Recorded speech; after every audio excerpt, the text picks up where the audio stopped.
Thank you, good day. She was like, no audio. Appreciate it. Tonight's show is going to be a little different.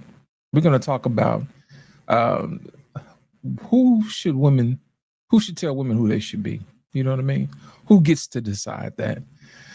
And I'm going to tell y'all a few little stories, man, about what brought this on. I've been watching different podcasts and different shows on YouTube and on TikTok because they have them drag them out fights over there on TikTok.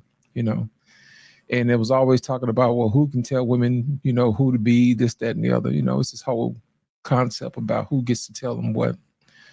Well, growing up, I put it to you like this: women got to decide what they really wanted to be. I was watching, growing up, watching my mom used to have these thing called Tupperware parties. I don't remember y'all used to remember that, where your mom used to bring all of her friends over and probably coworkers or whatever to come over, and they used to sell Tupperware. Sometimes they would sell Mary Kay, all this other stuff. Women have been hustling for a long time. And I think what happened was a lot of these businesses saw the power of how women network. You know what I'm saying? How they put their hustle together, because I ain't never seen nothing like it. I used to have a whole, house, full of perfume or whatever. The women used to come over in their high heels. You can hear the heels clacking across the floor, people sitting down, feeding each other finger sandwiches, all type of stuff. I was like, man, this is crazy. They ain't here doing a doggone thing. So they would go in there with mingle. That was when social media was really social media. You used to have to get out and go to each other's houses and stuff like that. Those used to be some good times. And one of the things I noticed is that no matter what, those women were hustling. Either they were hustling Avon, they were hustling Mary Kay, they were hustling Tupperware, they were hustling something. You know what I mean? And I was thinking, man, that was the power of entrepreneurship right there from the very beginning. So I think what happened was some of these advertisers got a hold of that and said, you know what, I'm going to harness that, and I'm going to make sure that we get in on the act of that. So I was watching this video because I like to do my research, and I was doing some research about the marriage stuff, and I ran across this other video from a show called Woman Back in the Day, and they were talking about how women's images were not of their desire. You know what I'm saying? They were showing women in less than desirable light. So I was thinking to myself, well, if the advertisers have been handcrafting this thing, well, and women have been saying the patriarchy is the problem, I think this was the genesis of where they combined the two. Like I said earlier, before last week, this is the birth of another talking point, how the patriarchy was holding women down. And I don't think it really was the patriarchy. I think it was the hidden hand, you know what I mean? The advertisers who decided what women should do and what they should look like and what they should be. So tonight's show, I'm going to pick up where we left off from our favorite show called Woman. And tonight we're going to watch and talk about exactly the nuances in what is causing this design, and what women should be and what they shouldn't be, and what some women faced during these early 70s and how that affected what's going on today. And some of this stuff you're going to see is going to make you wonder, it's like, oh, that's where that came from. And then you can, pretty much build it out from there. So without further ado, we're going to go ahead and get started. So I'm going to share my screen with you, and we're going to get this thing going.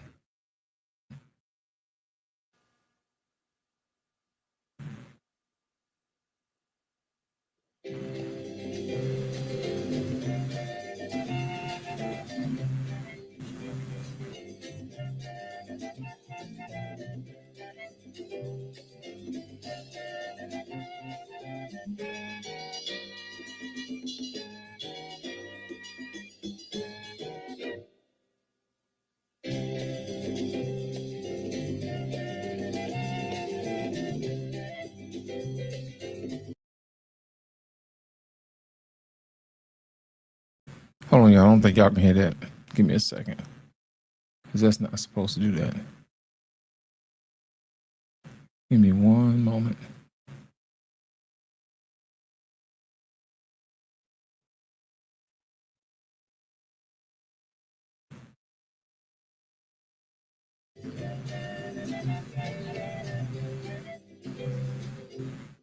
Woman, an in-depth exploration of Yeah, the world of it is women low. today Give me a with second. I'm Sandra gonna fix Elkin. that because it's coming out of the wrong place. Give me a second. Audio. Chat 2.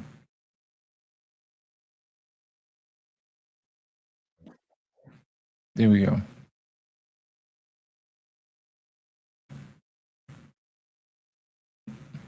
Let's see if that fixes it. Nope, that's not it. Give me a second, y'all. I know exactly what it is.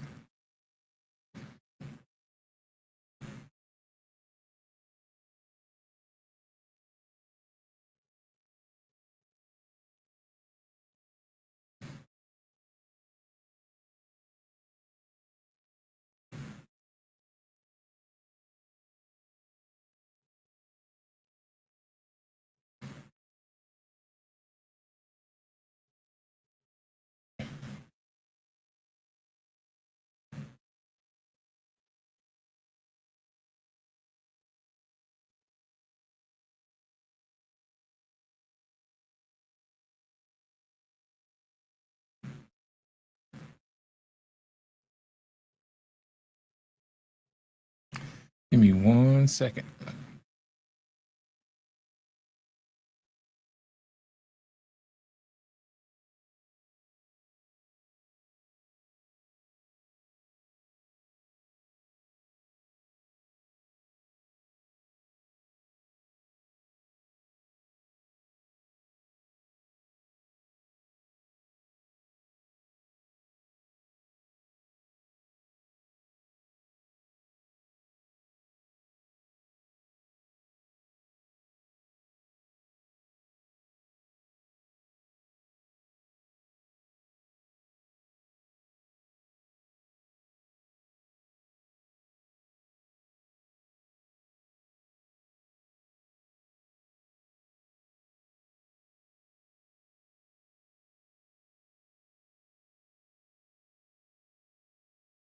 All right, y'all. This should be it. Sorry about that.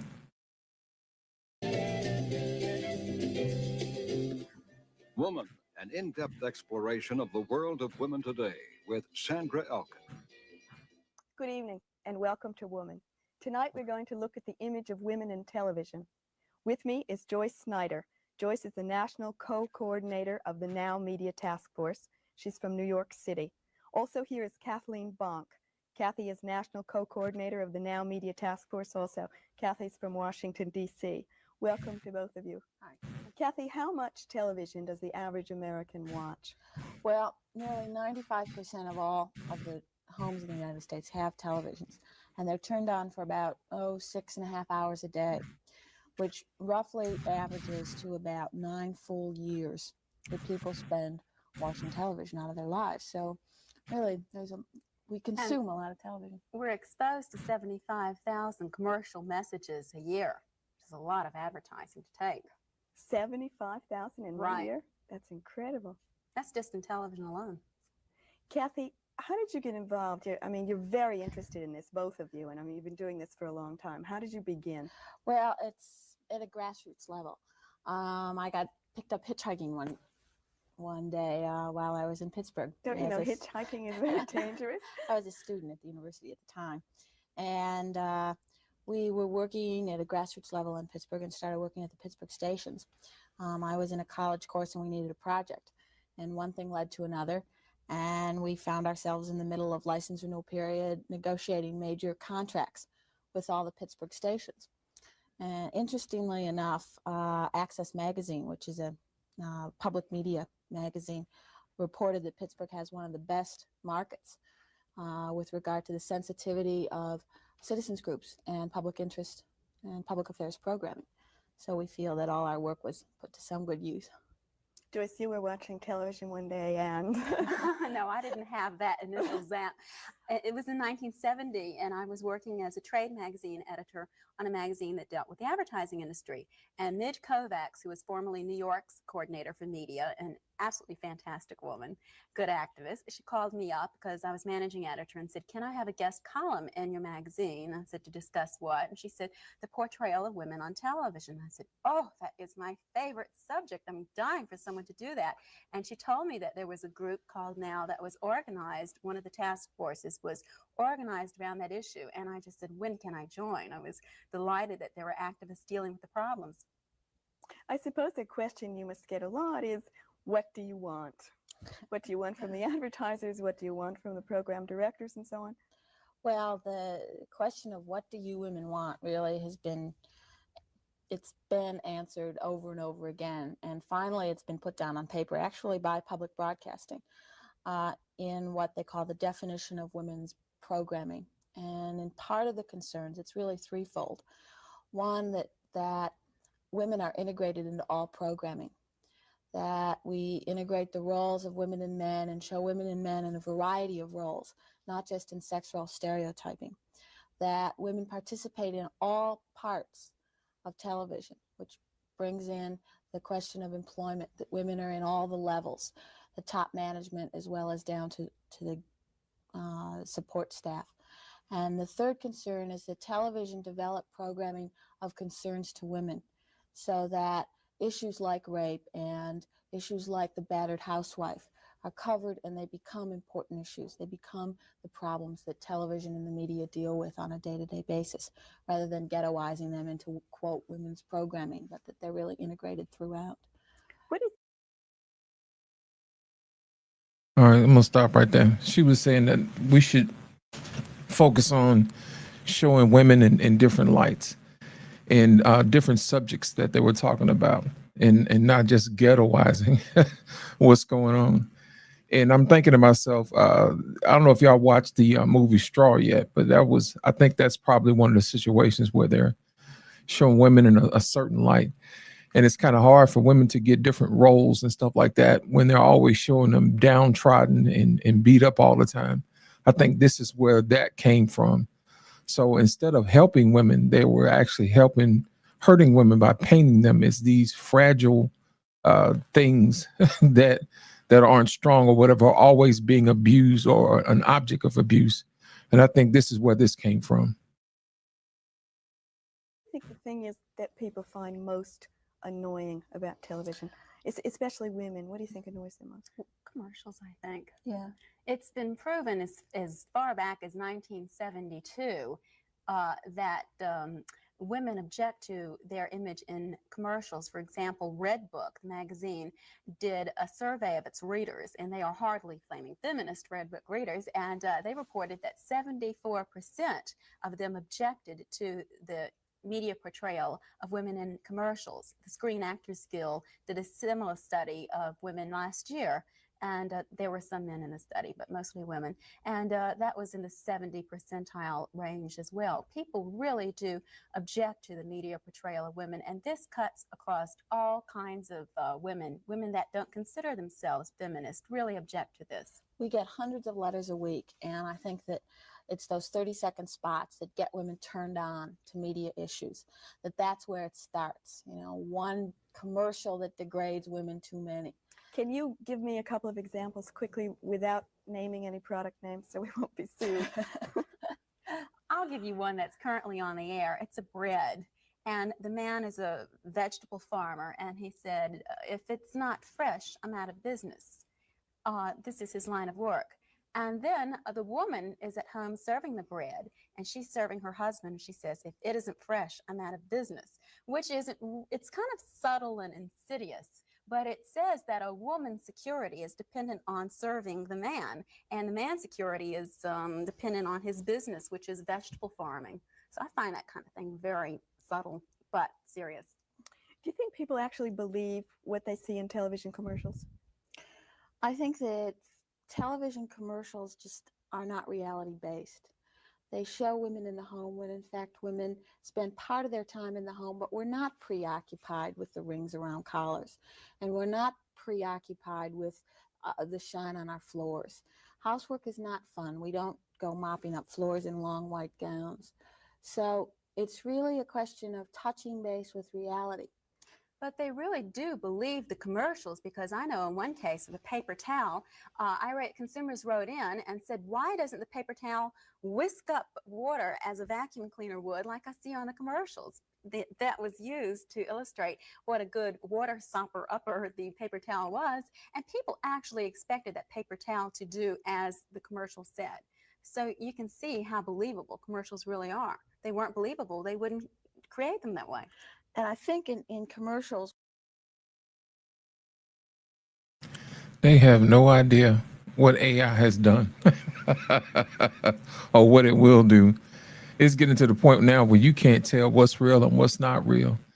And in certain psychological situations, the body has a hard time determining what's real and what's not real.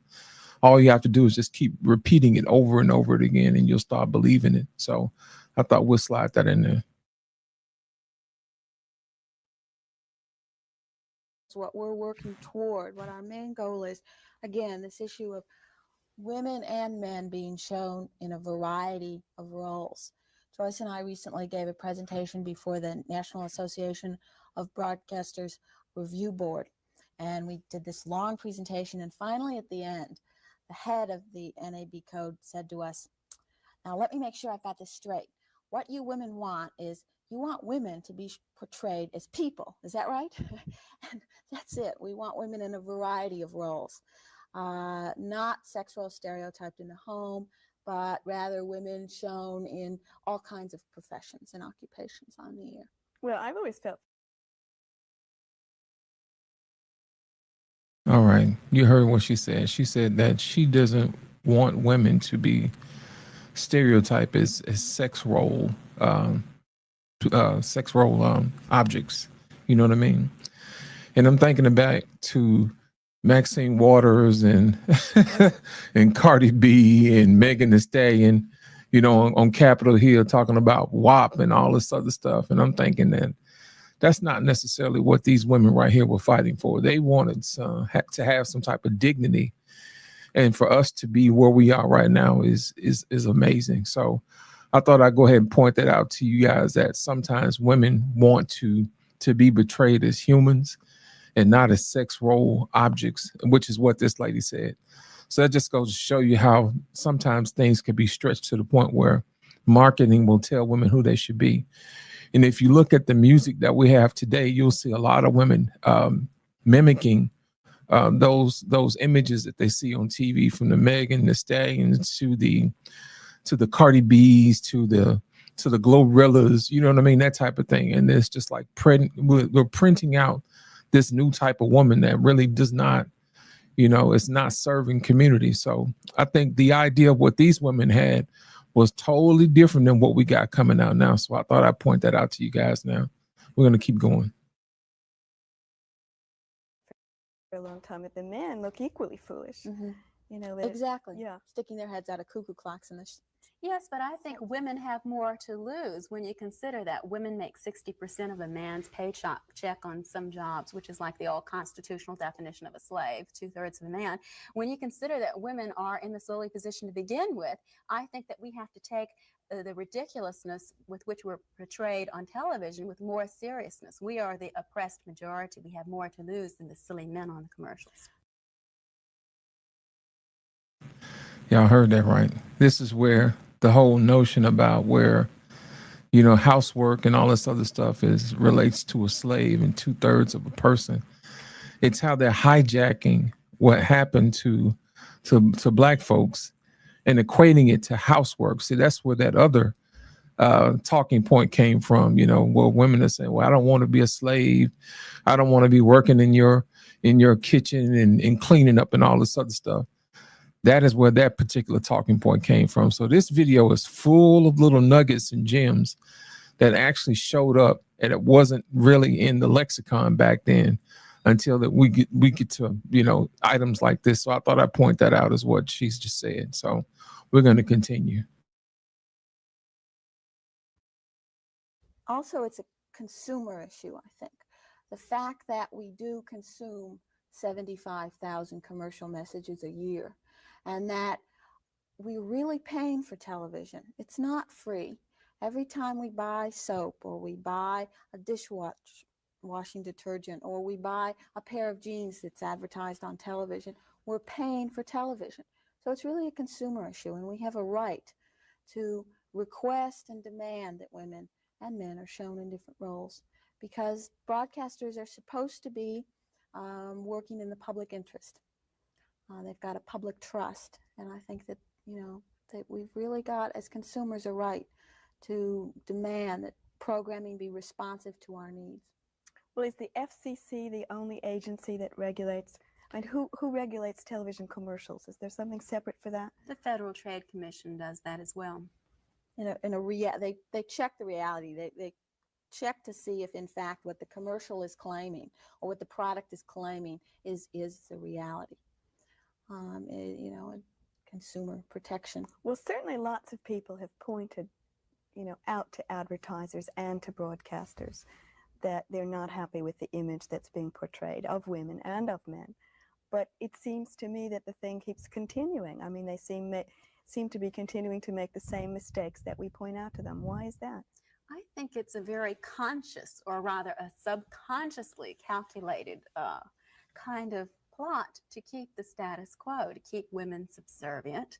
And I think the men in power, or rather the media people in power, because I don't know necessarily if it's the men that oppresses or if it's the profit motive that oppresses, but just for the sake of conversation, I think the men find the status quo psychologically comforting as well as economically profitable, because if they showed women as they really are in a variety of roles, I think that perhaps would upset the number of women in the workforce, or upset the economic balance of things, upset the status quo in many ways. So it's to their interest to portray them as they are. And they're very Machiavellian about it, I feel. Speaking of Machiavellian, I like how she addressed the issue and still tied it back into men some kind of way. She was saying, well, I don't really think it's the men, but it's those guys who are in charge that just so happen to be men. You see what I'm saying? Those guys who just so happen to be men. You hear what I said? Who did it? You know what I mean? Who benefit from it?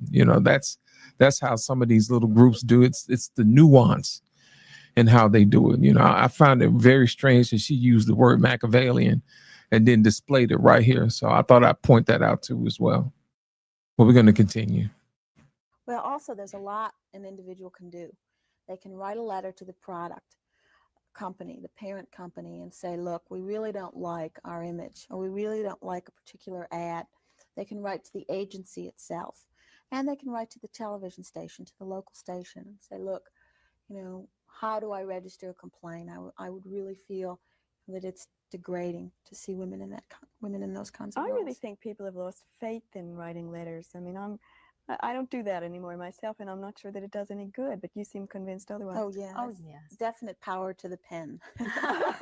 You write to the advertising agency and address it to the advertiser rather than the advertising agency, because the agency is hired by the advertiser. But if you direct it to the advertising manager, they figure that every letter that a person bothers to write represents how hundreds of people feel. In fact, there was one commercial on, it was for a detergent, where a man had a greasy shirt, and this commercial was supposed to demonstrate how the detergent got out in grease. And the spot closed with Greek-style music. And 3 Greeks wrote in to the makers of the product saying, this is very insulting to people of Greek heritage because it equates being Greek with Greece. And those 3 letters were reported in Advertising Age, and the maker of the product was so upset of this fact that they yanked the commercial. Now, mind you, this is the same manufacturer that makes the ring around the collar commercials. Now, you know how many women have picketed, have written letters, have boycotted that product because of those idiotic ring around the collar ads where the woman feels guilty for his dirty neck. Now, they can take this other Greek commercial off because of 3 Greek letters, but they still allow ring around the collar. That, to me, proves that they really do not care about the way women are portrayed, or else they're doing it consciously. So how is the letter going to do any good then? Well, I think what we have to do is combine letter with political pressure. And selective buying. You know, selectively buying and purchasing your consumer dollars. So And- if you don't like a commercial, don't buy the product, is what you're saying. And make it known. Mhm. It's not enough to say I didn't like this commercial. Say I don't like the commercial, I'm not buying your product, and I'm telling everyone I know. Has there ever been a study? I mean, Now has talked for years about the image of women in the media and how they're not satisfied with it. Many other groups too. The AAUW did some very interesting monitoring in California, and lots of women who are not connected with the women's movement are not happy about it. But has anyone actually done a study and said, this is how this image is affecting women or children or whatever? There have been several studies. None of them have been major, however, and most of them have been done by women and have been criticized because they've been done by women. There's still not the definitive study of whether or not television really causes sex discrimination. Recently, however, the Commission on International Women's Year through the State Department sent a recommendation to the president that he direct the Department of Health, Education, and Welfare to conduct a longitudinal study on the impact of television on sex discrimination and sexual stereotyping. So hopefully HEW will contract with someone like the University of Pennsylvania, who did the study on violence and children's television and violence, so that we can raise the issue and people will begin to look at the question of sex discrimination and how much television really causes it. We're really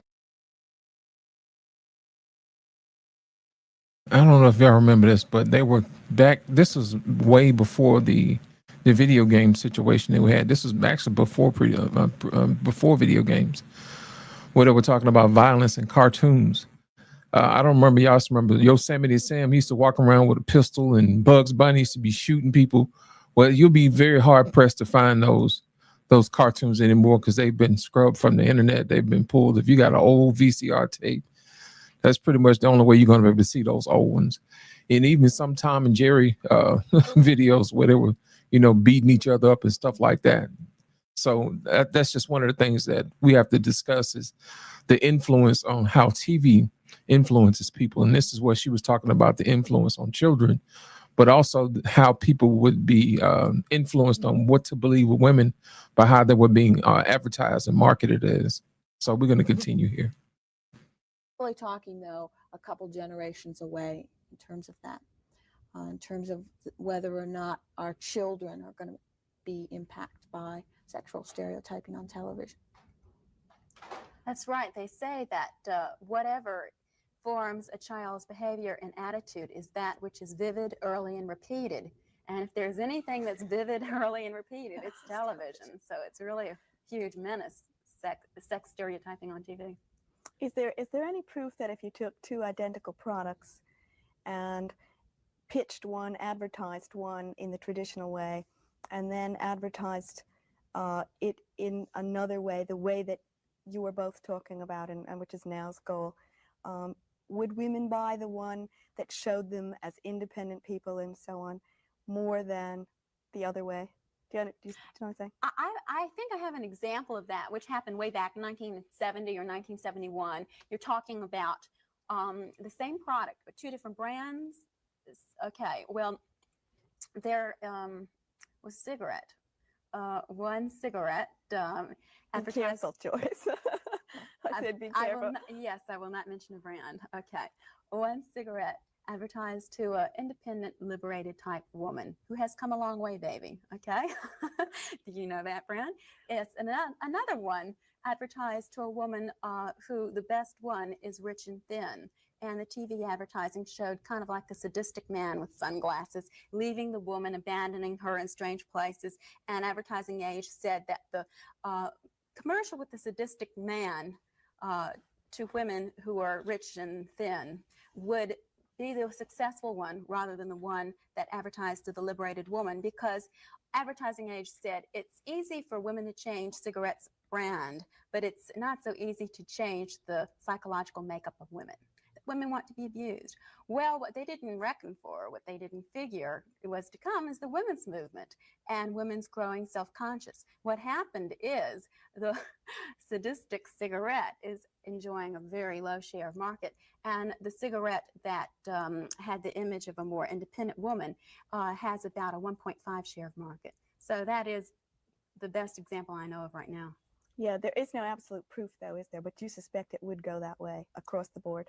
Well, that's the best example I can think of right now, but I think it is in the advertisers' interest as well as women's interest to portray them in a variety of roles. The National Advertising Review Board came out with such a statement just last year.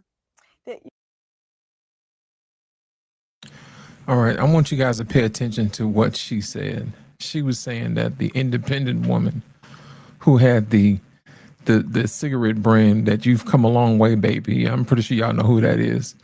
Versus the sadistic cigarette where the man left the woman in strange places, you know, being abused in dark alleys and stuff like that. So that's how pictures are painted of men. My pictures are painted about men in relationships and stuff like that. It's very, very subtle, but it's one of those things where you have to pay attention to. If you're not really listening to that stuff, you'll begin to see how the very people who are claiming that they're being, being portrayed in a light that's less than favorable will turn right back around and do it to somebody else. So I thought I'd point that out because, movies like Straw and, Tyler Perry and his struggle cinema, whenever they're always showing, a woman getting, abused some kind of way financially or physically or whatever it is. And that's always painting a picture of men being these monsters, when it's far from the truth. And I thought I'd point that out too as well, that, she painted that particular picture to her advantage. You brought up another thing. You said that they hadn't accounted for the women's movement. I mean, we are going through such an incredibly fast social and cultural changes.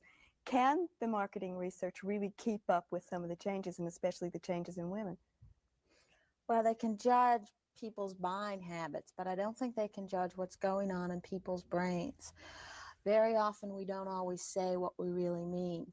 And when we're filling out samples or filling out forms, it may not be what's going on in our brain. I think that the increased number in divorces says that there's a lot going on in the American family right now that's changing. Women's and men's needs are changing. And we're going to have to start coping with that and dealing with that. So results of a study 1 year may in fact not be where women are at the next year. I think that we're cautiously approaching, or we should be cautiously looking at the statistics, and statistics can say what you want them to say. Oh, I agree. Yeah, they really do manipulate those statistics. And also the motivational researchers use something that's called a focus group, where they get women together, they call them up and say, how would you like to come to a coffee and Danish party and talk about a detergent? I can't say a product. I talk about a detergent or talk about a hair product. And who in the world would want to come out of your house on a Saturday or after work or whatever and sit around with a bunch of people talking about how bright your laundry is? Certainly I wouldn't want to do that kind of thing on my free time. What happens is you get a lot of women who do not work. They don't adequately sample the number of working women in these focus groups. And they sit around and talk about how white their wash is. And that's the basis that they get the research on from the focus group. As one motivational researcher told me, Edith Bunker type comes to the focus group. So I think that's one reason why the commercials are so inane. And what the motivational researcher told me was particularly frightening. She said that it's the younger women in the focus groups who are talking about whiter wash and spotty glassware and waxy yellow buildup and all of these things with great seriousness rather than the older women. And she accounts for this by saying that they grew up with TV and they have a resulting TV mentality where they treat all of these little things as major crises. And I think that's very dangerous and a manifestation of how much damage television can do the female psyche. Yeah. And in addition, if there's an ad campaign that's good, we should give people positive reinforcement as well as negative reinforcement.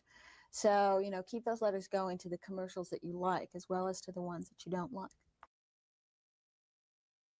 So we have another love-hate affair with numbers again.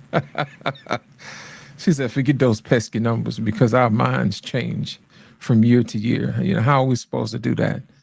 You know, how are we supposed to concentrate on what women really want if our minds change from year to year? See, that's the reason why we have standards, y'all. You know, so everybody knows what playbook we're playing from instead of the whims of it depends on, or you know, or people can just say whatever it is. Well, I don't feel like it should be like that today. You know, I heard a Facebook group today arguing about, you know, whenever men, you know, try to, you know, correct women or explain to them what's going on with this, that, and the other, they said, well, why are you attacking us? And the men would say, there's a very specific definition for the word attack. You know what I mean? How come you didn't use the word criticize? Because the word attack paints a picture of violence. And you want to portray that man in a picture of violence so it can stop, so it doesn't hold you accountable to the poor behavior that you're displaying. So words mean things. So whenever somebody, like she just said, when people's minds change from year to year, you know, how are you supposed to hold people to a particular standard? That's the reason why we have standards. It's a form of what we all agree on. If you can't have agreement, then what are you doing? You know, it's just one of those things that we have to take a look at and say, hey, do we mean what we say, or do we say what we mean? We can't continue to change the definition of words and meanings just because, you know, we want to escape accountability. Joyce, is that the only kind of motivational research, the focus group? No, they have something called psychographics, where they do something called psychodrama, where they act out the different roles of the commercial, and they come up with these little Freudian phallic-oriented suggestions, like having the product disappear into the wall will subliminally satisfy a woman's need for penetration. Or they'll say a woman can't be shown with a cigarette in her mouth because that's a phallic symbol, and a phallic symbol does not belong on a woman. Of course, it belongs on a man. And they say things like women bake cakes because it satisfies, no, it reenacts the birth of a child. That's another one of their goodies. And they order out all these Freudian phallus fetishist psychologists to determine what women really want, completely ignoring the needs of feminists who have been telling them, certainly years and for nothing, that women want to be treated as equals with some portion of human dignity. Well, is it only men that are responsible for this, though? I mean, you're not really saying that, are you? No, I think it's the profit motive rather than the masculine psyche that oppresses. Of course, men are in control of their society, but there are as many women who have this kind of oppressive mentality in advertising as there are not. There are a lot of good women in the media who stick up for women's rights and who are very responsible people with a great measure of feminism. But some of them, just because they're women, doesn't mean that they're humanist. You know, I have this image now that you've given me of people sitting around a boardroom table trying to decide how they can manipulate people. I mean, does that really? They do. I brought with me a good example of this. They're always talking about advertising designs and new advertising waves of the future. And just like Women's Wear reports new styles in dress, they talk about new techniques in oppressing people. And I have this example from Advertising Age I brought with me about the new advertising wave of the future called horse's head advertising, where an executive of an ad agency used a scene from The Godfather where the severed horse's head was bloodied and put on the man's bed. And this is the way he describes horse's head advertising. Quote, "It hits the unsuspecting consumer on his blind side with a graphic image so vivid and imbecilic that it sticks in the mind like a lunatic nightmare." So, folks, that's what we're all getting a little dose of. And that's what we can expect in the future. Yes. Y'all know what that is, right? That's describing what we have today in social media. If you ever watched these people's shorts and clips, there's always somebody jumping out, scaring you, or just something outlandish, even on YouTube or whatever, and thumbnails and everything like that. It has to jump out and grab you because these people are paying for your attention. So that's the main reason why we have situations like this. And what she's describing is what we're seeing today as far as advertising is concerned. Does advertising affect the content of a television program? It shouldn't, let's put it that way. however, and it's not a question of advertising as much as it is the corporations behind the advertisements. Unfortunately, there are rules prohibiting this in television stations, at least. It's called an abnegation of responsibility if advertisers have too much control over the television licensee. So legally, it's prohibited. However, there are questions in our minds sometimes as to how much of a control advertisers do have, especially in choosing network programs. Oh, yes. And in reality, there is something that I call dollars and cents censorship.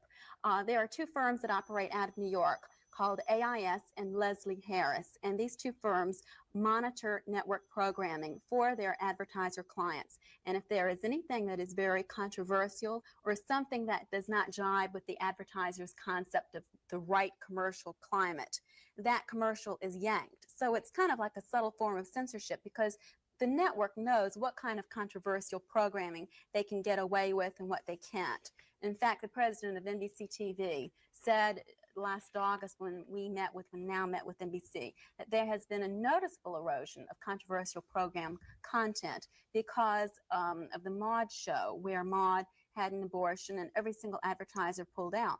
Now, when the financial support to broadcasting pulls out, I think that the programmers know just exactly what they can get away with, and they're very dependent on the advertising dollar. Kathy, you said in the very beginning when we first began to talk that the thing that first annoys most women is the 30-second spot. Mm-hmm. And then they move on to further involvement Mm-hmm. and address themselves to some of the larger questions. Well, there's a variety of ways that women can develop leverage with their broadcast stations, either with directly to the stations, going in and negotiating and meeting with their local television station managers, meeting with other women's groups, doing their homework, going in and looking at the public files, checking out the employment statistics at the station. There are two other ways that women's groups and the consumer groups can have a check on broadcasters through congressional pressure as well as federal agency pressure. The Federal Communications Commission licensed television stations in the public interest. These licenses expire every 3 years. They go on a rotating basis by state. In May, the southern states will be up. Later in the year, the Midwestern states will be up for renewal. These are when stations are exceptionally vulnerable to citizen pressure. They make promises to the commission to keep their licenses over a 3-year period, and they've got to, come through with those promises in the end. Now she's talking about licenses to make sure that they're able to advertise and that type of thing. Well, let me put it to you like this. Imagine a world where there's a commercial on and it's ran by women 24 hours a day, 7 days a week, but it's no longer television. It's the internet, it's TikTok, it's Facebook, it's ads in your face 24 hours. All you have to do is just keep scrolling. And what happens is when you scroll, eventually they hope that you would buy, and they spend big money on it, and they do research. They do focus groups, like she said earlier. They also now use algorithms to track whatever it is you're watching, unbeknownst to you, keeping up with your information. So that's how they're able to determine what you will be highly likely to buy and what you won't buy. So that's one of the things. If you ever watch TikTok, it's like every 5 pages somebody's selling something. It could be your neighbor, it could be your friend. They decided, this particular platform, we're going to give you a little bit of money if sell a little bit of product for us. And I don't think the people who are regular people know what they're doing. They'll just say, hey, if mostly women sell women's stuff and mostly guys sell guy stuff, so it's not as in your face. But I don't think they're really paying attention to the level of advertising, how they're doing it, and what she's talking about going against. So back then, the advertisers were kind of upset, but now they pretty much figured out how to do it without, pretty much having to answer to local groups like she's talking about here. Our license affirmative action responsibilities in employment that local stations have. They need to go out and ascertain the community, find out what the community needs are. What do you mean ascertain the community? Okay, there's a process set up under FCC rules. It says the station must go out and ascertain community leaders, to go down and sit down with people and ask them what the problems are in the community, keeping in mind that their responsibility is not to solve the problems, but to present the problems, present both sides of those problems, not on a 1 minute to 1 minute basis, but in overall programming, so that the community really is serviced by those public airwaves. Where are some places that people can get information like this when they need to have it? Okay, the Federal Communications Commission has available a variety of public service pieces of paper and information. There's a public interest law firm called Citizens Communication Center in Washington. Can you leave us a list so Sure. that if people are interested, Sure, they could write sure. to us and we could give them the list? In addition, the International Women's Year Commission is going to be holding conferences all over the country, 50 state conferences, where these issues will be discussed and women will be encouraged to participate in their local communities. Kathy and Joyce, I thank you both very much for being here. We're out Sure. of time. Thank you. Thank you for watching, and good night.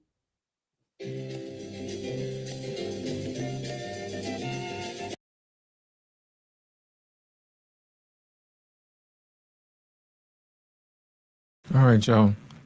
That's just to go show you how things can be manipulated, and how your psyche of who you believe in could also be handcrafted based upon whatever insecurity they decide they want to manipulate. So I thought I'd share that with you. Like I said earlier, the women get to decide, how they want to be portrayed. And whenever you have these advertisers, movie directors or whatever, they decide they want to, just, paint women in a certain picture. Now, there's also responsibility that comes with that too. I think I was reading Proverbs 31:10, and they were talking about beauty is fleeting. You know what I mean? It says charm is deceitful and beauty is fleeting, but a woman who fears the Lord is to be praised. I think you should probably want to get back to who you are about what you do, and don't let other people, tell you whether you should be up or whether you should be down. I think it should be based upon your own deeds and how you treat people and stuff like that. You should want to be measured by that instead of whatever accoutrement you want to use, whatever makeup, whatever hairstyle, whatever dress, whatever shoe, you know what I mean? That type of thing. Because I think we're getting to the point where people are starting to believe in other stuff like that, because you can always buy, what attracts people in a bag. But, when it comes to having a good heart, that's real hard to come by. So I think that's probably one of the things we should probably lean on. With that being said, we're going to probably hit some more stuff next week. I'm going to show you some other things that are a little bit different that you may have not known that came out of the feminist movement. And I think this next one is going to be real interesting. So we're going to talk about the sisterhood and these girls' trips that we talked about earlier this week. So we're going to get into that. So with that being said, I'm going to bid you guys a good night. If you have any questions, make sure you hit the subscribe button. From time to time, make sure you guys support the channel. Black Men Unfiltered does a lot of good work on here. Make sure you guys hit the Cash App. You know what I'm saying? Scrolling by, make sure you hit that up from time to time. Like button, share, subscribe. More than likely, we'll probably be chopping this up for our TikTok friends because they seem to like these things. So we're going to chop these up for YouTube, Instagram, and also for YouTube, Instagram, and TikTok. I'm going to chop those up so people can get those, because I think a lot of people's attention span is a little bit short, but they, for some strange reason, I think they love these clips. So we'll be cutting those up and putting those out. So be on the lookout for those. So with that being said, thank you guys for coming out. Awesome show. Thank you. Could tell you she's an awesome show. That appreciate you anytime. Yeah, I like to go ahead and like to teach people from time to time. It's probably not going to be fancy, you know what I mean, or anything like that, but it will give you something to thinking about. And at least you'll say somebody took the time out to tell you. But I think having all the bells and whistles, all that stuff is good to keep your attention. But eventually, if you keep watching, you'll learn. So I want to thank you guys for coming out. Thank you and good night.